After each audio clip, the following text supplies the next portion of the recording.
तो बच्चों यहाँ पर आपके पास है क्वेश्चन नंबर 10। क्वेश्चन नंबर 10 में लिखा हुआ है पैराबोला के लिए, if a is not equal to 0, तो Y square equal to 4ax में a तो इज नॉट इक्वल टू 0 होना चाहिए ना, तभी वो पैराबोला का रिप्रेजेंट करेगा।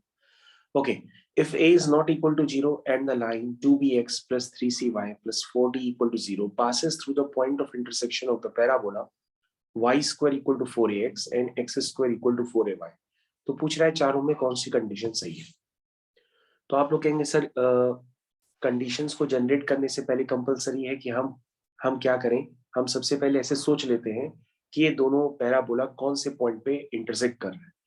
फॉर इंटरसेक्टिंग पॉइंट से कौन सी लाइन पास हो रही है, ये गिवन लाइन पास हो रही है। तो सबसे पहले क्वेश्चन को पढ़ने से पहले ही बच्चे ये सोचते हैं कि हम फैमिली को लेकर के सॉल्व करें, लेकिन जैसे ही आप फैमिली को लेकर के सॉल्व करते हैं, दो कर्व्स के इंटरसेक्शन पॉइंट से पास होने वाला एक नया कर्व आप लिखते हैं, उसके बाद आपके पास कोई रिलेशन नहीं बनता है।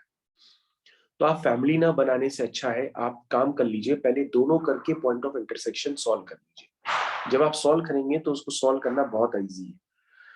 तो आप सबसे पहले लिखिए Y square equal to 4ax, जैसे कि मैंने लिखा है। फिर मैंने इसमें दोनों तरफ स्क्वायरिंग कर दी, और स्क्वायरिंग करने के बाद इसमें एक्स स्क्वायर अपीयर हो गया। एक्स स्क्वायर की जगह आपके पास डेफिनेशन दी थी 4ay, वो मैंने पुट कर दी।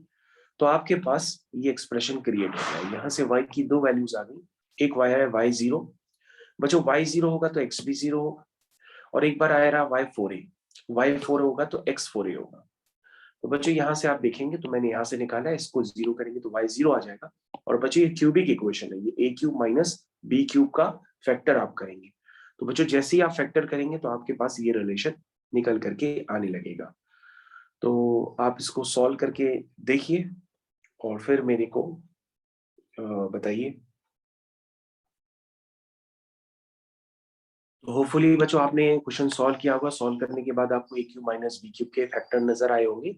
आप इसको सॉल्व कर लीजिए तो ये हो जाएगा a माइनस बी, तो यहाँ से फैक्टर आएगा y माइनस 4a। और बच्चों जो दूसरा फैक्टर क्रिएट होगा उससे कोई रूट्स नहीं आएंगे, अगर आप रूट्स निकालेंगे तो इमेजिनरी रूट्स आएंगे, इसलिए आपके पास सिर्फ दो ही रियल रूट्स हैं, y इक्वल टू 0 और y इक्वल टू 4a। अब y इक्वल टू 0 के corresponding x equal to 0, y equal to 4a के corresponding x equal to 4a। उसके बाद बच्चों यहाँ पे क्लियर कट लिखा हुआ है कि ये जो लाइन है इन दोनों पॉइंट से पास करती है, पॉइंट ऑफ इंटरसेक्शन से।